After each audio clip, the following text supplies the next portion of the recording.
nandito ngayon. Siyempre, araw ng mga kababaihan ngayon, nangingibabaw tayong lahat. Tama? Hindi tayo patatalo sa mga lalaki ngayon, sa mga asawa. Dahil panahon natin itong buwan na to. Diba? Sabi nga ni Ate Cathy. Tsaka, siyempre po, papaalala natin, fire prevention ngayon. Mag-ingat ho tayo. Sunod-sunod po ang sunog. Grabe po, Baclaran, San Isidro, sa Silverio, ang Love Wind. Grabe po, ilang pamilya, almost 300 families po. Ilang bahay ang naubos. Kaya mag-ingat ho tayo, yung mga kandila, kung ano man po, mag-charge, bawal na ho basta-bastang mag-charge ng teleponong iniiwanan magdamag. At syempre hindi na rin ako babati sa lahat dahil binati na ng lahat na nagsalita. Diretso na po ako, diretso na ako. Bilang ang aking committee po ay environmental law. Magre-report, nag-response na nila yung bags ko. Yung bags ko tinatamaan. Anyway, February 20 po, clean-up drive kami dito sa Riverside po, sa Maria Road, sa Ilog.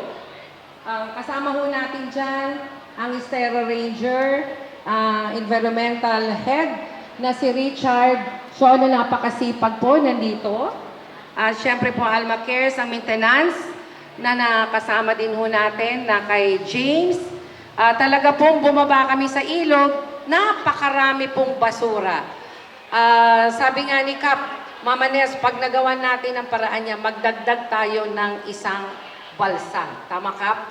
Dahil nakita po ng ating mahal na kapitan kung gaano po kahirap po talagang kunin yung basura. Kaya ang maganda naman po, ang mahal nating kapitan ay nakikipag-coordinate po sa city para tulungan po tayo para magtanggal ng basura sa ilog po. Dahil kailangan na po natin ng tawag doon, yung mga machine, di ba? Hindi na natin backhoe, hindi na po kaya ng mano-mano. Kahit magtulong-tulong po tayo, mababawasan pero hindi po matatanggal. Yan po, tayo po ay bumaba po ako mismo sa ilog. Dahil yan din po ang trabaho ko nun. At makikita niyo muli, bababaho kami ulit. At syempre, March 1, nag-request po tayo ng clean-up drive sa city po. Kasama natin ang First Lady, Madam Eileen, na bumabaho dito, Olivares.